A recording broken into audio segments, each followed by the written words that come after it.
अभिमान से दूर रहते हुए निस्वार्थ भाव से, जिसे कहते हैं निष्काम भाव से, ऐसा ऐसा हमारा दृढ़ संकल्प हो सेवा का।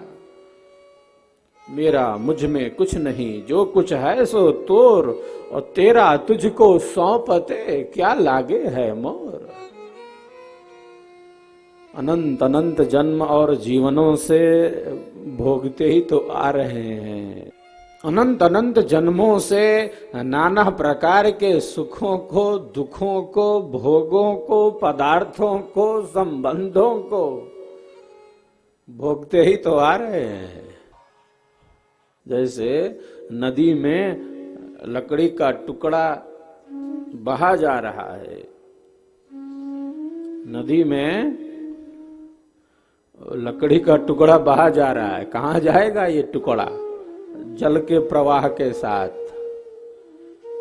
कहां जा रहा है ये टुकड़ा? क्या हम भी बहे जा रहे हैं? कोई नियंत्रण नहीं, कोई संयम नहीं, बहे जा रहे हैं, ऐसे ही बहे जा रहे हैं। लक्ष्य क्या है? जाना कहां है? मार्ग क्या है? यही सहज विवेक जागृत होना चाहिए कि संसार में रहना है, घर में रहना है, परिवार में रहना है, अपने कर्तव्य कर्मों का पालन भी करना है, लेकिन इसमें फंसना नहीं है। इस शरीर और संसार में ही डूबकर मर जाना नहीं है, बल्कि इसे तैरकर पार हो जाना है, ऐसा संकल्प करता है।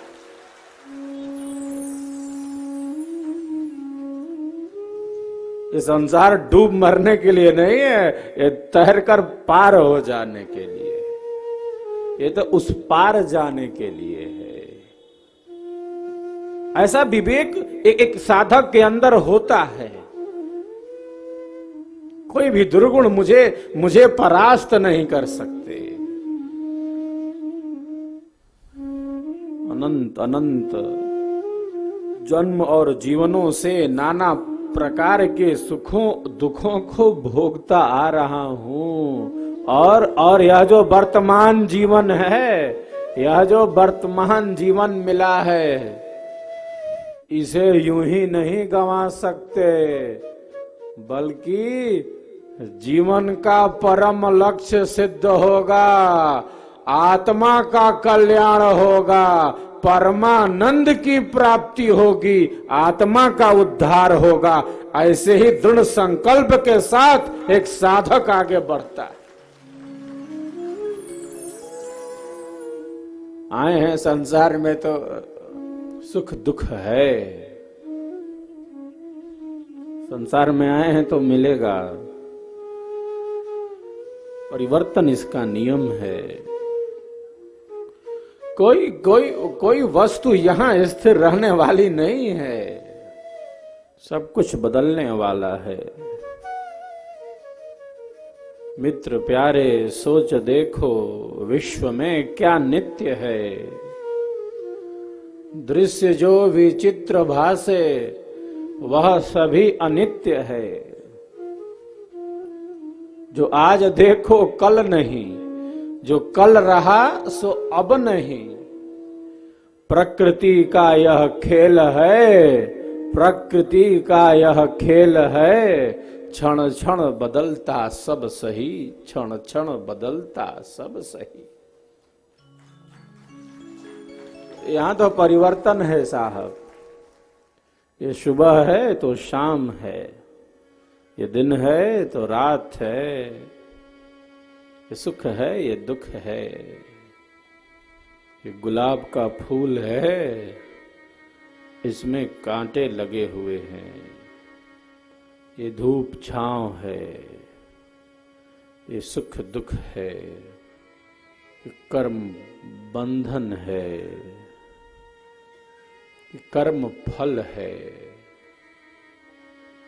और आत्मा को प्राप्त होना है। कोई बच नहीं सकता। जिस प्रकार का कर्म है वैसा ही फल उपस्थित है। ऐसा नहीं है कि शुभ कर्मों का फल प्राप्त जो हमें अनुकूल लगे वो तो हम प्राप्त करेंगे ही, करते ही हैं। जब अशुभ कर्मों का फल आने लगे, जब जब दुख आने लगे तो कहे कि नहीं नहीं नहीं नहीं, मैं नहीं लूंगा, मैं इसे ग्रहण नहीं करूंगा। कर्म में अधिकार है, फल में तनिक भी नहीं, कुछ भी नहीं, किंचित मात्र भी नहीं। इस जन्म में, आगे आने वाले जीवन में वो प्राप्त होगा। अतत निरंतरम कर्म फलानि प्राप्नोति वा स आत्मा। जो निरंतर अपने कर्म फलों को प्राप्त करने की इच्छा से पूर्ण है, उसी को आत्मा कहते हैं। आत्मा मतलब क्या? जिसको फल मिलना है। प्रत्येक कर्म फलदायी है।